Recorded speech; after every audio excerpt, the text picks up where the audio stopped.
Quando a gente fala sobre racismo, é sempre importante encararmos o fenômeno racial enquanto um fator político, econômico e estrutural que vai trazer consigo uma série de especificidades sobre a maneira como ele se manifesta na sociedade. E você sabia que quando uma cidade é organizada socialmente para dividir as pessoas, para alocar recursos para locais específicos, também há demarcadores raciais que delimitam onde haverão prioridades ou não de investimento social, de acesso a políticas públicas e qual o perfil urbano que vai caracterizar onde essas pessoas vão viver e sobre quais condições? Pois é, urge a necessidade da gente tratar o racismo sob a perspectiva da segregação urbana e residencial. Sobre fundo amarelo, letras vermelhas projetam uma sombra azul diagonal do centro à direita inferior. Na raiz, por Roju Soares. Racismo e segregação residencial. Ei pessoal, eu sou o Roju Soares, tenho 27 anos, sou um homem negro, não retinto de pele marrom claro, cisgênero. Estou utilizando hoje o meu cabelo Black Power castanho escuro de tamanho médio. Uso também um óculos de grau em formato redondo. Tenho barba curta e estou vestindo uma blusa social de cor amarela, também com umas listras brancas. Atrás de mim tem uma parede que contrasta tonalidades entre o amarelo e o branco. Para quem acompanha o Na Raiz já deve ter percebido que recentemente eu tenho abordado vários debates que vão de encontro com a vida nas cidades, com a lógica urbana. E eu tenho feito isso por entender que quando estamos falando sobre mudanças radicais e estruturais, a gente precisa começar de um ponto específico. E a partir daí a gente precisa entender quais são os problemas que atravessam a nossa vida no seu aspecto mais próximo mesmo, na região e localidade que a gente vive. E falar da organização social e das contradições da cidade são elementos importantes de intervenção desde a nossa realidade objetiva, mas que vão apontar também para os desafios que virão a nível macro e com maior intensidade de maneira mais ampla mesmo. E olha, pensar a vida na cidade passa por a gente observar, analisar e investigar o tempo todo como a vida na cidade se organiza, como ela se reproduz, onde as coisas se encaixam, que engenharias atravessam a cidade, porque aí você pode identificar aquilo que facilita e dificulta a sua existência nesse ambiente social. E um bom parâmetro para a gente entender o projeto político, ideológico e econômico de uma cidade é observando o seu plano diretor, observando qual é o planejamento urbanístico e territorial que essa cidade tem e a quem ele serve. E observando a relação que há entre o capitalismo e a manutenção e reprodução do racismo, é possível a gente identificar que uma ferramenta essencial para o racismo se reproduzir e garantir que pessoas negras estejam nos lugares onde o sistema quer que elas estejam se dá justamente pela via do ordenamento territorial e do planejamento urbano. E eu quero fazer essa relação aqui junto com vocês a partir de uma análise sobre como tiveram projetos significativos nesse sentido nas cidades do sul dos Estados Unidos no século XX. Numa época em que as leis de segregação, somadas com a precarização da vida das populações negras no meio rural, assim como a violência nos Estados Unidos, fez gerar ali no início do século passado um processo intenso de migração de boa parte da população negra para as cidades do sul, onde as pessoas chegavam em áreas urbanas mais centrais e bairros mais antigos e se concentravam ali buscando condições de sobrevivência. E nessa concentração de populações negras não havia nenhum tipo de preferência dos governos em investir em política pública de saneamento, de habitação, de segurança ali naquelas regiões, o que em consequência tornavam aqueles lugares um foco de aumento da violência e de pobreza muito grandes. Aquele era o contexto onde prevalecia a crueldade do sistema de leis chamado Jim Crow, que consolidava uma base de relações racistas nos Estados Unidos que impunham aos negros se submeterem a uma série de posições onde eles tinham acesso inferior a políticas públicas que afetavam desde o acesso ao transporte público, educação, saúde, assim como o acesso à água potável,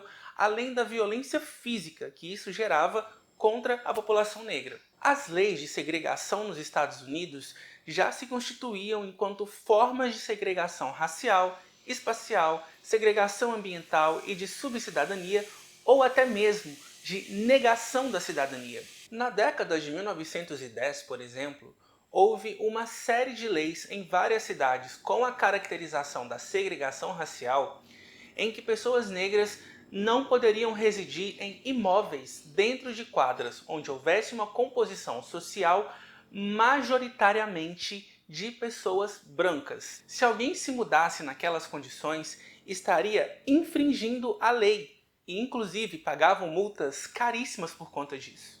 Surge daí um processo de segregação racial urbana, em que era assegurado as políticas de maior infraestrutura urbana para as classes mais privilegiadas da sociedade, uma classe de composição social branca.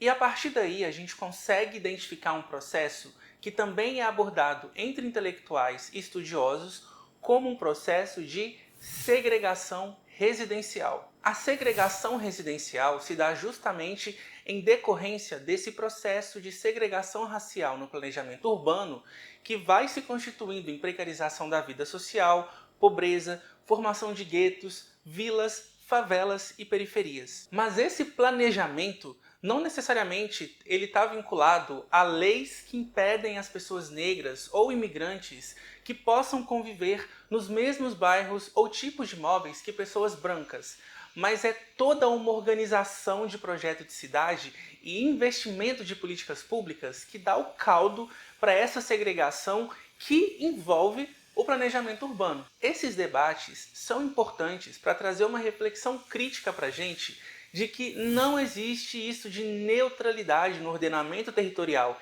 e nos planejamentos urbanos, porque eles estão a serviço de governos, de estados e cumprem o papel de respaldar um projeto político e econômico das elites dominantes. Nós precisamos ter um olhar muito crítico sobre isso e tratar sobre perspectivas de transformação para subverter uma lógica de planejamento urbano e territorial racista e excludente. E aí a gente entra no debate da prática da regulação do solo, do planejamento urbano a partir dos zoneamentos, que acabam sendo projetos que visavam organizar mesmo as cidades e caracterizar também, estabelecer padrões, modelos, referências e demarcações. Então, a depender do projeto político, se era impedir que a expansão de pessoas negras nos bairros com mais pessoas brancas desvalorizasse, entre aspas, o valor dos imóveis ou criasse um ambiente de mistura racial entre as pessoas ali,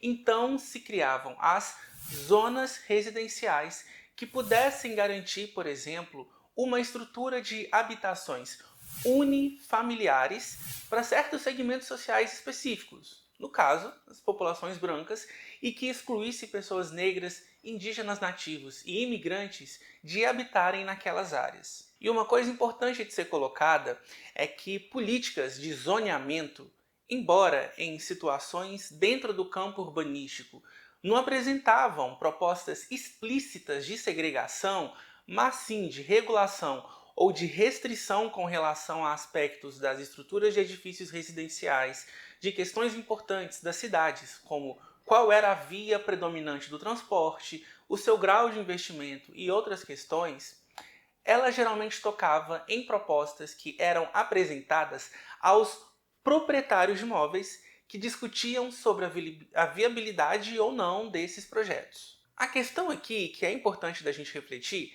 é que quem é proprietário de imóveis, de edifícios, de lotes?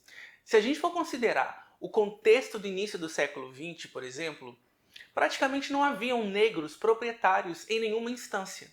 Logo, não haviam pessoas negras participando do debate político e eram totalmente excluídos da organização de zoneamentos das cidades. E é exatamente nesse processo de se construir um novo modelo de cidade baseado em padrões mínimos e básicos, em uma urbanização planejada em zoneamentos, em restrições de certas caracterizações, é que se passa por um processo de valorização da propriedade, que aqui, em outras palavras, aumenta o custo de vida nas áreas que passam por esse remodelamento e basicamente exclui pessoas pobres, marginalizadas e, em sua maioria, racializadas de poderem habitar, viver e residir nesses ambientes. E eu vou deixar de indicação de leitura para vocês, na descrição do vídeo, um artigo que retrata o momento histórico localizado ali no início do século XX, onde, na cidade de St. Louis, nos Estados Unidos, ocorreu um intenso processo de abandono de bairros e casas antigas e que foram ocupados por populações negras, mas que a lógica de zoneamento da cidade ela foi excluindo cada vez mais as populações racializadas de terem acesso a políticas de habitação e infraestrutura, e de como a segregação residencial se fez enquanto algo presente na própria perspectiva de planejamento urbano, de ordenamento territorial e ocupação do solo na cidade, e como também essas políticas sempre eram implementadas e sustentadas numa defesa de que era necessário valorizar as propriedades urbanas e atender aos interesses dos proprietários de imóveis. A autora do artigo, Ana Cláudia Baroni, ela tem uma observação muito importante a ser considerada sobre a estratégia da segregação a partir dos mecanismos de zoneamento. Ela fala, por exemplo, o seguinte: a segregação por meio da homogeneização dos usos nos distritos era tão eficaz quanto a que se produziria por leis racializadas. Por meio da adoção dessa estratégia, era possível conduzir toda a solução para a estabilização dos valores do solo urbano, omitindo por completo o aspecto racial no seu enunciado, sem prescindir dos resultados almejados pelos grupos politicamente parceiros. Se tratando do Brasil, que historicamente tenta transmitir a ideia de que a população brasileira, em sua mestiçagem e miscigenação, não convive em conflito, mas que há uma suposta democracia racial capaz de superar o racismo, muito contrário a essa narrativa, a realidade se impõe de modo a escancarar para a gente que o racismo e a segregação urbana e residencial são fatos duros da nossa realidade. As nossas periferias brasileiras são formadas majoritariamente por pessoas de composição social negra, indígena e imigrante. Dados recentes da ONU já contabilizam que cerca de 53 milhões de brasileiros estejam vivendo em favelas ou em cortiços. E nós não podemos ignorar o fato de que a maior parte da população brasileira, de acordo com o IBGE, é negra, de pessoas autodeclaradas pretas ou pardas. É o zoneamento que costuma definir, por exemplo, o valor de uma propriedade no bairro da Zona Sul, de acordo com a estrutura daquele imóvel, se é uma casa isolada e independente com X estrutura, com Y quantidade de cômodos e localizada num contexto que no seu entorno há uma série de outros investimentos que aumentam o custo de vida naquele local, que vai ser uma propriedade muito cara, que vai ser objeto de compra apenas de pessoas ricas ou milionárias. Assim como o zoneamento pode definir quais áreas e que perfis de população irão passar a residir em imóveis que serão considerados de menor valor, como casas geminadas, apartamentos uniformizados com um padrão muito específico de construção aos moradores. Toda essa delimitação ela é definida por quem detém o controle econômico nas cidades, e o fator racial ele é predominante na definição dessas escolhas e na divisão dos setores sociais que estão ali. E se tratando de favelas, de morros, o que a gente percebe é a grande expressão de comunidades, em grande medida, abandonadas pelo poder público e pelas políticas de zoneamento, com milhões de pessoas em todo o Brasil vivendo em zonas de risco que não deveriam sequer ser residenciais, que em muitas situações oferecem risco para as pessoas e para a natureza não humana, e não nos deparamos com uma outra lógica de prioridades nesse estado burguês. Resumindo, essa segregação espacial, residencial, ela não vai permitir jamais, dentro dessa estrutura econômica, política e social, que pessoas negras, imigrantes, indígenas, quilombolas passem a viver em bairros considerados nobres, que alcancem, em larga medida, uma outra realidade socioeconômica que as garanta condições de vida que não as subjuguem modelos de casas, apartamentos, prédios e outras formas de habitação que sejam não democráticas, que sejam pré-estabelecidas e precárias. É preciso colocar essa ordem abaixo e construir uma outra realidade, em que os nossos interesses sejam a prioridade, sem agressão à natureza e sem reprodução de opressões na organização e estrutura das cidades. É isso, pessoal. As referências que eu usei para esse vídeo estão aí na descrição. Fica um beijo grande para vocês e logo mais a gente se encontra. Tela de anexos. Ao fundo, uma camada de base vermelha com pequenas formas irregulares espalhadas. Uma caixa retangular branca cobre a maior parte da tela. Na lateral superior à esquerda, algumas notas adesivas de cor amarela afixadas com um clipe contendo o título Anexos. Imagens de raízes em diagonal atravessam as laterais superior à direita e inferior à esquerda. Na lateral inferior à direita, o logo do Na Raiz. Ilustração de Roju. Nela, Roju está com o cabelo Black Power castanho escuro, óculos de grau redondo e barba curta. Usa uma blusa social amarela com um microfone de lapela encaixado na gola esquerda.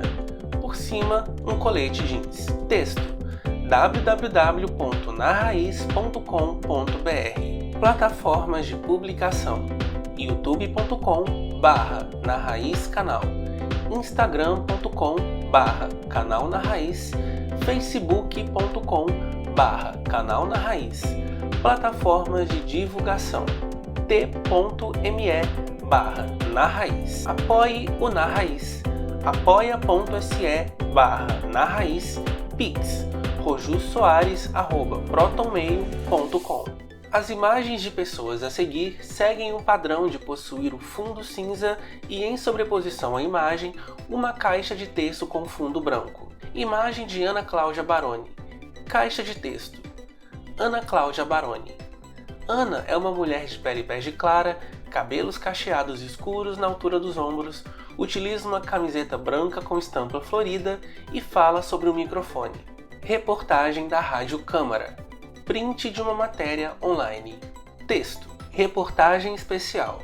Especial Favelas 2. O que fazer para melhorar as condições de vida do brasileiro? Dados do Ministério das Cidades apontam 12 milhões de brasileiros vivendo em moradias precárias, como favelas e cortiços. Mas a Organização das Nações Unidas estima um número bem maior, 53 milhões de pessoas. Os números divergem, mas um dado é certo: as favelas brasileiras continuam se expandindo. Em estudo da Federação da Indústria do Rio de Janeiro, imagens de satélite mostram que nos últimos 5 anos, as favelas cariocas cresceram o equivalente a 30 campos de futebol. Na prática, essa expansão pode ter sido ainda maior, pois as imagens não indicam o crescimento vertical das aglomerações, que também pode ter ocorrido. Esses fatos justificam duas perguntas: como produzir habitações novas em condições adequadas? E como mudar o cenário das favelas existentes? Segundo os especialistas, transformar a favela em um bairro não é mais uma escolha, mas sim a única opção para uma política habitacional. E nesse caminho, os recursos financeiros não são os únicos elementos necessários. Os links de todas as referências estão na descrição do vídeo. Roteiro e apresentação: Roju Soares. Direção: Roju Soares. Edição e pós-produção: Roju Soares. Identidade visual: Capcorp e Roju Soares. Redes sociais: Roju Soares. Capa de vídeo: Léo Spies. Legendas: Roju Soares.